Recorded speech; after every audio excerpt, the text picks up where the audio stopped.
Hello, ഞാനിന്നൊരു beetroot പച്ചടിയാണ് ഉണ്ടാക്കിയേക്കണേ കേട്ടോ.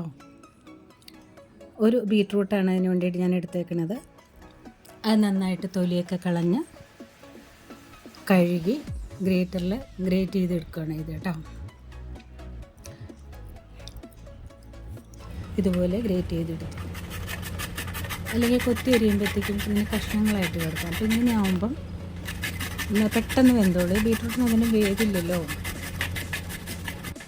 അപ്പോൾ ഇതുപോലെ ഒരെണ്ണേ ഞാൻ എടുത്തിട്ടുള്ളൂ. ഇതുപോലെ മുഴുവനും ഇതുപോലെ ഗ്രേറ്റ് ചെയ്തെടുത്തതിന് ശേഷം ഇത് ഒരു 5 മിനിറ്റ് വെന്താൽ മതി കേട്ടോ. ഇത് ഞാൻ ഉരുളിയിലാണ് വെച്ചേക്കണം, അപ്പോൾ പെട്ടെന്ന് ചൂടാവുകയും ചെയ്യും. അപ്പോൾ ഇതിട്ട് കഴിഞ്ഞിട്ട് കുറച്ച് ഉപ്പും ഒരു 1/2 ഗ്ലാസ് വെള്ളവും കൂടി ഒഴിച്ച് വേവിക്കണം. അടച്ച് വേവിക്കണം. പെട്ടെന്ന് വെന്ത് കിട്ടും. ഒരുപാട് വെള്ളത്തിൻ്റെ ആവശ്യമില്ല. അപ്പോൾ ഇത് വേവിട്ട് അടച്ചു വെച്ച് വേവിച്ചെടുക്കാം. അപ്പോഴത്തേക്ക് നമുക്ക് ഇതിന് അരപ്പ് വേണ്ടിയത് നോക്കാം. ഒരു അരമുറി തേങ്ങ ഞാൻ എടുത്തിട്ടുണ്ട്. അരമുറി വേണ്ടി വരും ഇതിന്. അരമുറി തേങ്ങ മിക്സിയിലിട്ട് അതിനകത്തൊരു കഷ്ണം ഇഞ്ചി, 3-4 പച്ചമുളക്, പിന്നെ കുറച്ച് ഒരു ശകലം ജീരകം ചേർക്കാം. പിന്നെ ശകലം കടുകും കൂടി ചേർത്ത് ഇച്ചിരി കരിവേപ്പിലയും കൂടി ഇട്ട് നന്നായിട്ട് അരച്ചെടുക്കാം. കുറച്ച് വെള്ളം ഒഴിച്ചാൽ മതിയിട്ട് അരയ്ക്കാൻ കാലത്ത്. ഒരുപാട് വെള്ളം വേണ്ട. എന്നുവെച്ചാൽ നല്ല വെണ്ണ പോലെ അരിയോ വേണ്ട, ഒന്ന് അരിയോ വേണം. അതുപോലെ മിക്സിയിൽ അരച്ചെടുക്കാം.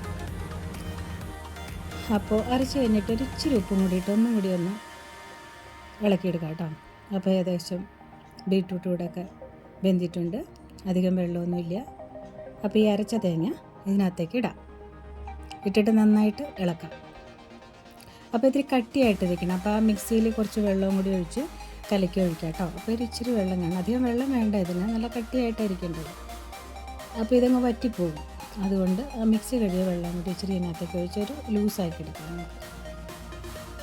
എന്നിട്ടൊരു ഇത്തിരി നേരം ഇത് തിളപ്പിക്കാൻ കേട്ടോ. അധികം തിളപ്പിക്കണ്ട. തിളച്ച് കഴിഞ്ഞിട്ട് മോര് ചേർക്കണം ഇതിനകത്ത്.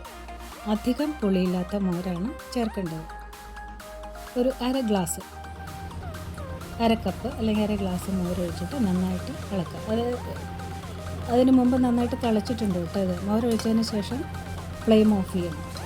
അപ്പോൾ ഏകദേശം നന്നായിട്ട് വന്നിട്ടുണ്ട്. എല്ലാം നന്നായിട്ട് ഇളക്കി ചേർത്ത് യോജിപ്പിച്ചെടുക്കുക. നന്നായിട്ട് ഈ ഉപ്പ് പോരാന്നുണ്ടെങ്കിൽ ശരിക്കും ഇച്ചിരി ഉപ്പും കൂടി ഇട്ട് കഴിഞ്ഞിട്ട് ഇളക്കിയെടുക്കാം. എന്നിട്ട് നമുക്കിതിന് വറുത്തിടാം. നല്ലൊരു കറിയായിട്ട് ബീട്രൂട്ട് പച്ചടി എല്ലാവർക്കും ഇഷ്ടമാവും. അധികം എരിവൊന്നുമില്ലല്ലോ. നല്ല സ്വാദുള്ള കറിയാണിത്. പിന്നെ ഇത് സൈഡായിട്ട് ഉപയോഗിക്കാൻ പറ്റുള്ളൂ. വേറെ കറിയുടെ കൂടെ കൂട്ടി കഴിക്കാം. അപ്പോൾ കടുകും മുളകും ഇട്ട് കുറച്ച് കറിവേപ്പിലയും ഇട്ട് നമുക്ക് ഇതിനകത്തേക്ക് ഇടാം. നല്ല സ്വാദിഷ്ടമായ ബീട്രൂട്ട് പച്ചടിയാണിത്. എല്ലാവർക്കും ഇഷ്ടപ്പെട്ട് കാണുമല്ലോ. എല്ലാവരും ഉണ്ടാക്കുന്നതാണ്. എങ്കിലും ഞാൻ ഇന്നത്തെ റെസിപ്പി ഇതാണ് എൻ്റെ. അപ്പോൾ ഓക്കെ, വീണ്ടും കാണാം. Thank you.